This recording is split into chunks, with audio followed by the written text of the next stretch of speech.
Good afternoon. My name is GerardoTinajero, and this is my presentation on the respiratory system, more specifically on obstructive sleep apnea.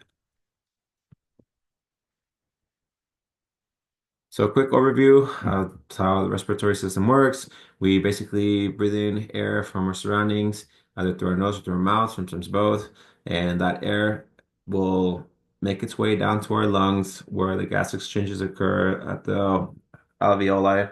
Uh, the oxygen that we inhale is passed down to the vessels, and the CO2 will get passed down from the vessels to the lungs that we eventually breathe out. And the purpose of this is to provide nutrients to our body.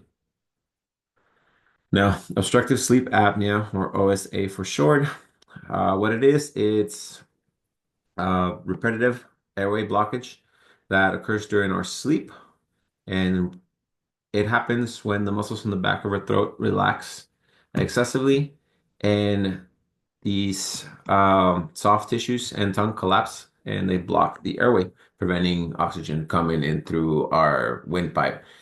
This will cause interrupted breathing, of course, because there's an obstruction, and can trigger what's called a survival reflex because the brain will detect that there's no oxygen or low levels of oxygen in our body, and it'll cause us to wake up.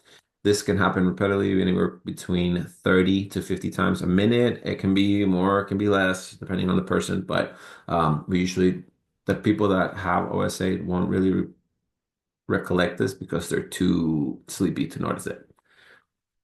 Oxygen deprivation can, of course, those low levels of oxygen can strain the respiratory system and worsen conditions that we will talk about here in a second. Now, the effects of this condition, one, on the cardiovascular system, OSA is linked to high blood pressure, heart disease, heart attacks, and strokes. These repeated drops of blood and oxygen during the sleep apneas can increase the strain on the heart, which is actually pretty bad. And hypertension can lead to other things as well. Everything can lead to other diseases, but hypertension can lead to things like aneurysms, which is pretty bad.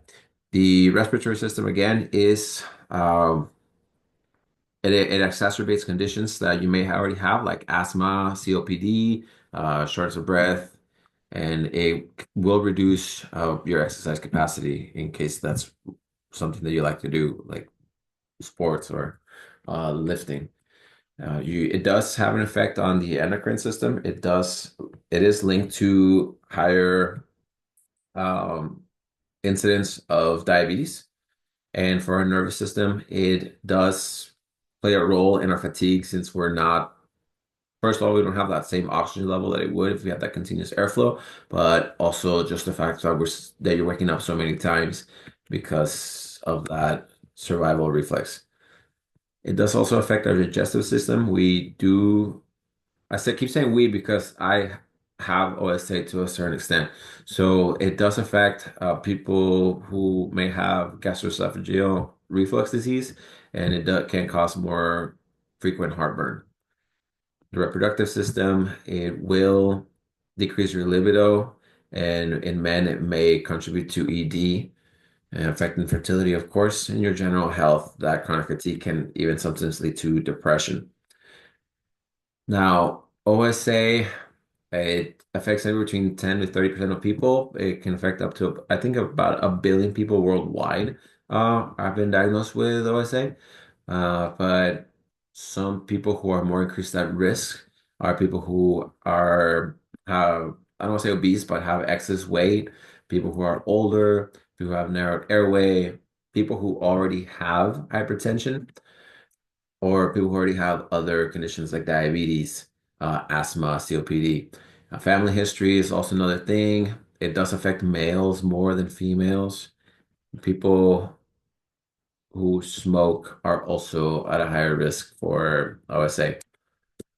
Here are a couple of infographic posters on obstructive sleep apnea. As I mentioned before, I don't know if you can see my arrow. Here's 1 billion worldwide suffer from it.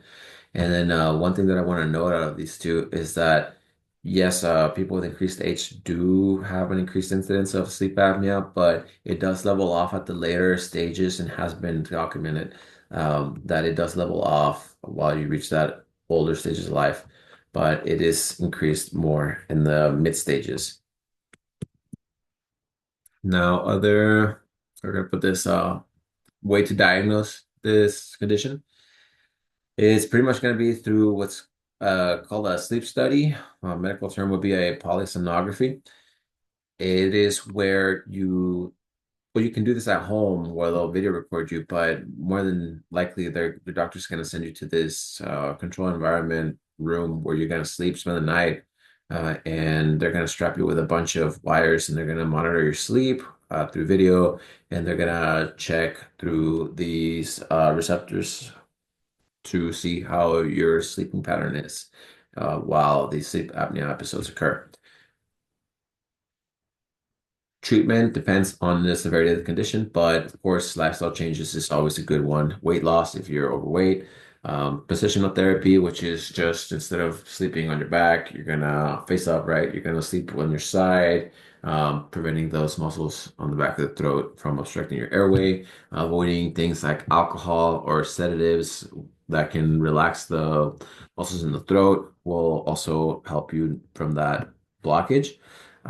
Again, if it's severe, the doctor will prescribe you with a CPAP, which stands for continuous positive airway pressure, and it's a device that you strap in your mouth, strapped in your mouth and your nose through a tube in a machine that delivers oxygen straight, continuous to you can have that airway open and you have that oxygen continuous in your body. There's also mouth pieces that displace your mouth, your jaw forward, and it'll prevent your tongue, in theory, right? It'll prevent your tongue from going back of your throat and obstructing your airway again. There are surgical options like UPPP or GA or MMA. There's also tonsillectomy, uh, depending from one person to another, but pretty much removal of tissues to prevent that blockage is the main way, surgical way to go about it. Uh, Other therapies can be oropharyngeal exercises to straighten the muscles around the airway so they don't relax as much. Here are some images of what I was talking about right now, actually. This is the polysomnography. This is what you're going to basically be looking like if you ever get that test done. This is the CPAP, again, the machine, the tube, and the mouthpiece. And then here is this the Z quiet, the mouthpiece, the one that projects your jaw forward. So it helps you with your breathing. Now, prognosis depends, right? With treatment or without treatment. Of course, with treatment, you're going to have an improved quality of life. You're going to have reduced health risks. You're going to, everything that we talked about, it's basically going to be reduced. You know, your high blood pressure, your heart disease, your stroke, your diabetes, your low levels of oxygen, will basically be diminished, right? You're going to increase your level of oxygen, which means you're going to have more energy when you sleep. You're going to have more constant sleep while you're during rest. So your mood will increase. Uh, Everything will be better, really. Without treatment, of course, everything else worsens. You know, to paraphrase this, like I talked about, your diabetes, your hypertension, you can be way too tired to perform daily activities and it overall will reduce your life expectancy. So it just really depends on whether or not you want to go get that test done. If you feel like you're waking up with less energy than you feel like you should.